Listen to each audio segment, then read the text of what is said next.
उदयपुर में गुरुवार का दिन भूमाफियाओं के लिए किसी बुरे सपने से कम नहीं था। जिन्होंने सरकारी जमीन को अपनी जागीर समझ रखा था, वर्षों से सरकारी भूमि पर कब्जा जमाने और धीरे धीरे वहां पक्के मकान, चारदीवारी और अवैध कॉलोनियां खड़ी करने वालों पर आखिरकार प्रशासन का बुलडोजर गरज पड़ा।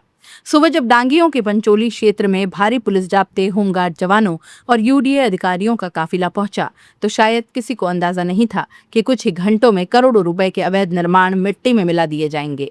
बुलडोजर के इंजन गरजे, हथौड़े चले और देखते ही देखते अवैध कब्जों की पूरी कहानी मलबे में बदल गई। मामला करीब 150 करोड़ रुपए कीमत की सरकारी जमीन का है। ये जमीन उदयपुर विकास प्राधिकरण यानी यूडीए के नाम दर्ज है, लेकिन भू माफियाओं और दलालों ने इसे अपना समझकर कब्जे की पूरी पटकथा लिख डाली। पहले चार दीवारी बनाई गई, फिर फाटक लगाए गए और धीरे धीरे मकान खड़े होने लगे। सरकारी जमीन पर कब्जे का ये खेल लंबे समय से चल रहा था। यूडीए कमिश्नर अभिषेक खन्ना के अनुसार प्रशासन पहले भी कई बार यहाँ निर्माण कार्य करवा चुका था, लेकिन भूमाफिया भी कम चालाक नहीं थे। जैसे ही सरकारी दफ्तरों में छुट्टियां होती, ये लोग चोरी छिपे फिर से निर्माण शुरू कर देते, मानो उन्हें भरोसा हो कि कानून की आंखों में धूल झोंक कर वे सरकारी जमीन को हमेशा के लिए हड़प लेंगे। यूडीए ने पूरे मामले की गहन जांच की, सरकारी रिकॉर्ड्स खंगाले गए और पाया कि डांगियों के पंचोली क्षेत्र में खसरा संख्या 89, 743, 727 और 416 सहित कई भूखंड पूरी तरह सरकारी भूमि है। और इसके बाद यूडीए अधिनियम 2023 के तहत नोटिस जारी किए गए और कब्जाधारियों को अपनी बात रखने का मौका भी दिया गया। सुनवाई हुई, दस्तावेज मांगे गए, लेकिन जब जमीन के मालिकाना हक के सबूत प्रस्तुत करने की बारी आई तो कथित कब्जाधारी कोई वैध दस्तावेज पेश नहीं कर पाए और यहीं से तय हो गया कि अब बुलडोजर चलेगा और अवैध कब्जों का अंत होगा। गुरुवार सुबह यूडीए सचिव हेमेंद्र नागर के निर्देशन में तहसीलदार रंजीत सिंह विट्ठू और डॉक्टर अभिनव शर्मा के नेतृत्व में कार्यवाही शुरू हुई। बुलडोजर एक के बाद एक अवैध निर्माणों पर चढ़ता गया। करीब 15 से 20 पक्की बाउंड्री वॉल, कई निर्माणाधीन मकान, कच्चे छप्पर और दीवारें मिनटों में धराशायी कर दी गई। जो लोग कल तक इन दीवारों को अपनी ताकत समझ रहे थे, आज वही दीवारें धूल का गुबार बनकर हवा में उड़ने लगी।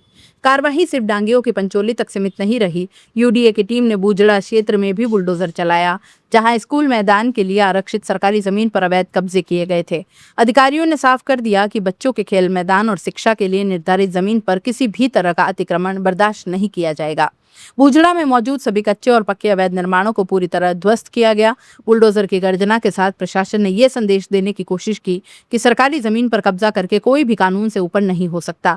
यूडीए अधिकारियों का कहना है कि भूमाफियाओं का तरीका बेहद सुनियोजित होता है। पहले वे सरकारी जमीन पर बाड़ाबंदी और चारदीवारी करते हैं, इसके बाद धीरे धीरे निर्माण शुरू करते हैं और फिर भोले भाले लोगों को सस्ते प्लॉट या मकान का लालच देकर बेचने की कोशिश करते हैं। और यही वजह है कि यूडीए ने आम लोगों को भी चेतावनी जारी की है। अधिकारियों ने कहा कि कोई भी व्यक्ति बिना जांच पड़ताल के ऐसे भूखंड या मकान न खरीदे जो सरकारी जमीन पर बने हों, वरना भविष्य में उन्हें भी भारी नुकसान उठाना पड़ सकता है। इस पूरे अभियान में प्रशासन ने करीब 7 लाख वर्ग फीट सरकारी भूमि को अतिक्रमण से मुक्त कराया है। बाजार मूल्य के हिसाब से इसकी कीमत लगभग 1.5 करोड़ रुपए आंकी गई। यह उदयपुर में हाल के वर्षों की सबसे बड़ी अतिक्रमण हटाओ कार्रवाइयों में से एक मानी जा रही है। हालांकि यूडीए ने यह भी स्पष्ट किया कि कार्रवाई के दौरान किसी भी पुराने निवासी या पुश्तैनी मकान को नहीं छुआ गया, केवल हाल ही में किए गए अवैध निर्माणों और कब्जों को हटाया गया। यूडीए कमिश्नर अभिषेक खन्ना ने 2 टूक शब्दों में कहा कि सरकारी जमीनों पर अवैध कब्जा करने वालों के खिलाफ आगे भी इसी तरह की कार्रवाई जारी रहेगी। उन्होंने लोगों से अपील की कि सरकारी भूमि पर कब्जा न करें और न ही ऐसे निर्माण खरीदें जो अवैध तरीके से बनाए गए हों। उदयपुर में चली इस कार्रवाई ने एक बार फिर ये तो साफ कर दिया कि चाहे कब्जा कितना भी मजबूत क्यों न दिखे, जब कानून का बुलडोजर चलता है तो करोड़ों का साम्राज्य भी कुछ घंटों में मलबे के ढेर में बदल जाता है। और इस बार 150 करोड़ की सरकारी जमीन पर कब्जा जमाने वालों को यही सबसे बड़ा सबक मिला है। एमके जैन क्लासेस, 40 वर्षों से हर स्तर पर बेहतर परिणाम। क्लास नर्सरी से 12वीं तक की स्कूलिंग और कोचिंग, मेडिकल, आईआईटी और फाउंडेशन की तैयारी। एडमिशन ओपन, आज भी संपर्क करें बेहतर परिणाम के लिए। एमके जैन क्लासेस, हिरन मंगरी, सेक्टर 5।